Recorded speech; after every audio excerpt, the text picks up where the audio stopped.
Earlier this week, I realized that this was going to be my video number 200. And what do you do as a booktube channel when you're going to celebrate that a bit? Well, you talk about music.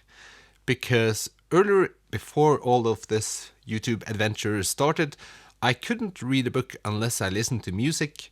And if you now sit there and think maybe as some sort of a diagnosis, we can discuss that a bit later. But anyway, I needed to focus, and to get that focus I needed sound.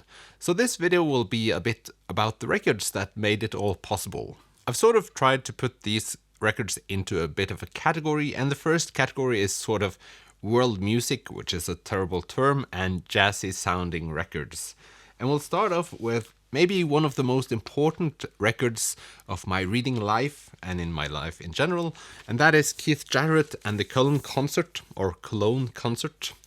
This is a live recording where Keith Jarrett plays the piano. I guess that one of the things that's important when choosing a record to read to is that you don't have a lot of disturbance. As any record, this has shifts in loudness and in tempo, but it's never disturbing. So for me, as a person trying to focus on my reading, could just focus on the reading, and when my mind slipped over to the music, it was just soothing and calming. This is a great record and one of my all-time favorite ones, I guess, if you're into jazz piano. If you're not used to listening to jazz, it's not a difficult record to listen to. It's quite accessible, you might say. The next one is Norah Jones, Come Away With Me, her debut album, I think it must be. It's at times a bit up-tempo, but that doesn't matter. Her voice is just very, very soothing, calming, and I guess that is all you need while reading. To spice things up a bit, it's one of my all-time favorite records, and it's Time Out by Dave Brubeck Quartet. This isn't all that calm, but it's a truly magnificent album, and it's instrumental, and that's one of the most important things, for me at least, while reading.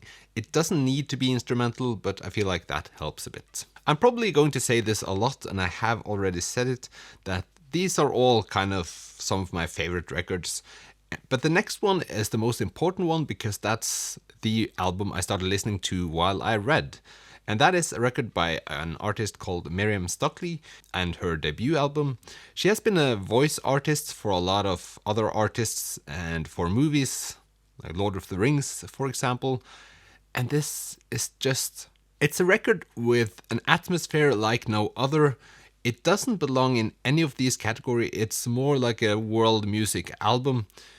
It's one famous song on the record, and that's called Perfect Day. The reason why I knew about this song was because it was a part of a children's television show when I grew up, and I rediscovered the record later. It's such a mood that just fits my reading so well. And before I started reading a lot, I didn't read that often, but when I read, I listened to that record, and it's sort of every time I think about those books, I have a good memory of them. Either way, because I listened to that record while I read them, and thus they become good books. So the records might also affect my reading experience in a positive way, making the books better than they are, but that doesn't matter. It's all about the experience. Now let's walk over to the Electronica section, and here we have Moon Safari by Air. This is a French band, and I think this came out in 1998.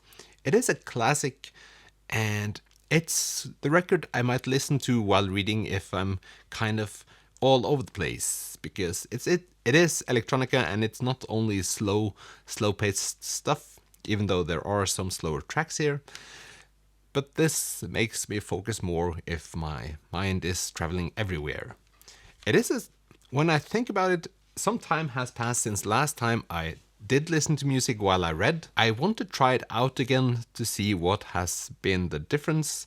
Sometimes it happens that I've listened to music and I forget to stop the music while I start reading. So that happens sometimes, but it's never intentional. And then over to what is probably my favorite record to read to in this genre, and that is Aphex Twin Selected Ambient Works 8592. This is quite a dark record. I get the feeling sometimes that it's like the best elevator sounding record. It's really, really good, but it's also very in the background and very dark, moody. If you haven't listened to it, I would suggest it if you like the genre. It's famous. It's famous. And I have recommended it, so why not? Then over to our neighbors in Sweden. This is The Knife. I would say that this is kind of similar to Aphex Twin, only it has more vocals. It's maybe a bit more upbeat, but it's still kind of dark. It's kind of heavy to listen to, but I do really, really like it. I forgot to mention it's called Silent Shout. Then we have the miscellaneous pile, and first up is Eric Johnson, and the record is called, and I don't know if this is the right pronunciation, but via musicom. He seems like a really nice guy, and also he's really, really good. So this is by no means a silent record, and it's a bit chaotic, but it's still mostly instrumental. So if you like guitar-based music and instrumental stuff, this is the way to go. His most famous song is called Cliffs of Dover. I guess many of you have heard that one. I think it was part of Guitar Hero while I grew up, so many might know it from there. But anyway, it's a good sounding record and a nice record to read too. Or at least that's what I find. Not in the same direction, but for the same reasons why I like to read to Eric Johnson, I like to read to this one, Uncle Tupelo, March 16th to 20th, 1992. Those are the dates when they recorded this. I think you might call this an Americana record and one of the earlier Americana records. The band members went over to joining Wilco and Soon Volt, or not joining, but founding, I guess. It's very raw sounding, and this is my definitive autumn record. When I listen to this, I just picture trees with falling leaves and the atmosphere of sitting inside and drinking coffee at my cabin. So it's a really, it's a record that places me in a specific spot each time I listen to it, and I do enjoy that. Time traveling both in books and music is something that's intriguing for us all, I guess. Or it's just me. I couldn't really do this video without mentioning a Norwegian artist, and the Norwegian artist I'm going to talk about is my favorite. It's Susanne Sundfør, and this is her record The Brothel, which is her second one. It's hard to describe because she has had quite a journey.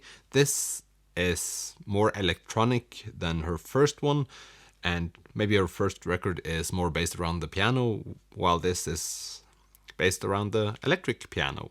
I guess the reason why I find it easy to listen to this while I read is because the sound from start to finish is so similar in a way. You can relate the sounds throughout the record. It's big shifts from song to song in how the songs are, but like the production of it all is quite aligned, or whatever I should call it.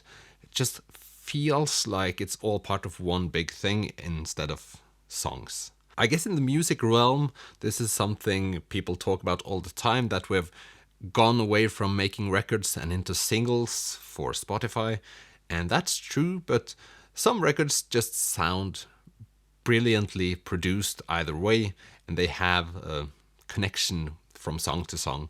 So that's probably why I find it easy to listen to.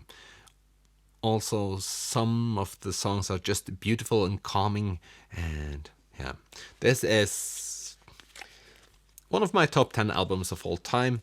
And if you're going to check out one Norwegian artist, just check out this one if you want to listen to some Norwegian music, I guess. So these were the records I listened to while I read, or while I read earlier. Let's see if I start listening to some of them again while I read. Would be interesting to see how things have changed, or might have changed, who knows. If you have a record that you like listening to while you read, please comment below, or if you just have an album recommendation, you can also leave that below, or book recommendations, as always. This was a celebration of my 200th video. I hope you enjoyed it, and have a lovely weekend, and I'll see you in the next one. Bye!